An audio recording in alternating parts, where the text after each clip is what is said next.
जयसिंगपूरमधील भीमसृष्टी व कुरुंदवाडमधील बाबासाहेबांचा पूर्णाकृती पुतळा नव्या पिढीसाठी प्रेरणादायी, संजय पाटील यड्रावकर यांचं वक्तव्य. डॉक्टर बाबासाहेब आंबेडकर यांचे विचार हे नव्या पिढीसाठी सदैव प्रेरणादायी राहिले. हाच विचार डोळ्यासमोर ठेवून शिरोळ तालुक्यातील जयसिंगपूर शहरात भव्य भीमसृष्टी तसेच डॉक्टर बाबासाहेब आंबेडकरांचा पूर्णाकृती पुतळा उभारण्याचं काम सुरू झालं. तर कुरुंदवाड इथेही डॉक्टर बाबासाहेब आंबेडकर यांचा भव्य पुतळा उभारणीचं काम वेगानं सुरू आहे. समाजातील सर्व घटकांसाठी हा अभिमानाचा क्षण असल्याचं प्रतिपादन नगराध्यक्ष संजय पाटील यड्रावकर यांनी केलं. ते कुरुंदवाड येथील डॉक्टर बाबासाहेब आंबेडकर यांच्या पूर्णाकृती पुतळ्याच्या स्लॅब पूजन व शुभारंभ प्रसंगी बोलत होते. या कामासाठी आमदार राजेंद्र पाटील यड्रावकर यांच्या निधीतून तब्बल 50 लाख रुपयांचा निधी मंजूर करण्यात आला. कार्यक्रमाच्या प्रारंभी नगराध्यक्ष संजय पाटील यड्रावकर उपस्थित मान्यवरांच्या हस्ते भगवान गौतम बुद्ध व डॉक्टर बाबासाहेब आंबेडकर यांच्या मूर्तीचं पूजन करून कार्यक्रमाची सुरुवात झाली. त्यानंतर पुतळ्याच्या स्लॅबचा शुभारंभ मोठ्या उत्साहात पार पडला. यावेळी बोलताना संजय पाटील यड्रावकर पुढे म्हणाले, डॉक्टर बाबासाहेब आंबेडकर यांचा पूर्णाकृती पुतळा म्हणजे विचारांचा स्रोत आहे. आजची युवा पिढी त्यांचे विचार आत्मसात करून बलशाली भारतासाठी सक्षम नागरिक म्हणून घडली पाहिजे.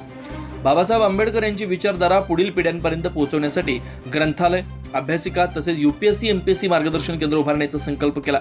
समाजाच्या सर्वांगीण विकासासाठी नेहमी कायम पाठीशी उभं राहणार आहे. जयसिंगपूरमध्ये उभारण्यात येणारी भीमसृष्टी ही केवळ एक वास्तू न ठरता समाजाला मार्गदर्शन करणारं केंद्र ठरेल असा विश्वास त्यांनी व्यक्त केला.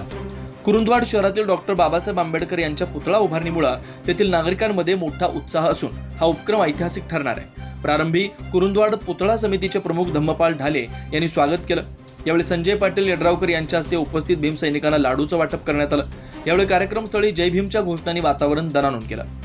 यावेळी रामचंद्र डांगे, मुख्याधिकारी मनोज कुमार देसाई, डॉक्टर SK माने, रमेश भुजुगडे, रामचंद्र मोहिते, अनुप मधाळे, सुनील कुरुंदवाडे, संजय शिंदे, शाहीर आवळे, अण्णा पावळे, जय कडाळे, सूरज शिंगे, धम्मपाल ढाले, संजय कांबळे, स्वप्नील गोरे, राहुल कांबळे, कुणाल कांबळे, सुशांत ढाले, समीर ढाले, अमोल कांबळे, सुशांत गोरे, शुभम गोरे, सागर बिरणगे, हर्षवर्धन कांबळे, महादेव बागलकोटे, अश्विनी ढाले, कृष्णाताई मधाळे, अनुसया ढाले, जोशना ढाले, बाळकाबाई ढाले, अपेक्षा कडाळे, फारुख जमादार, किरण आलासे, उदय डांगे, अजित देसाई, अक्षय आलासे, ॲडव्होकेट विजय जमदग्नी, दादासाहेब पाटील, जवाहर पाटील, बाळासाहेब दिवटे, शरद आलासे, अजित भोसले, महावीर पाटील, रविकिरण गायकवाड, अर्षद बागवान, दिलीप बंडगर, सुनील चव्हाण, योगेश पाटुकले यांच्यासह कुरुंदवाड शहर परिसरातील भीमसैनिक मोठ्या संख्येने उपस्थित होते.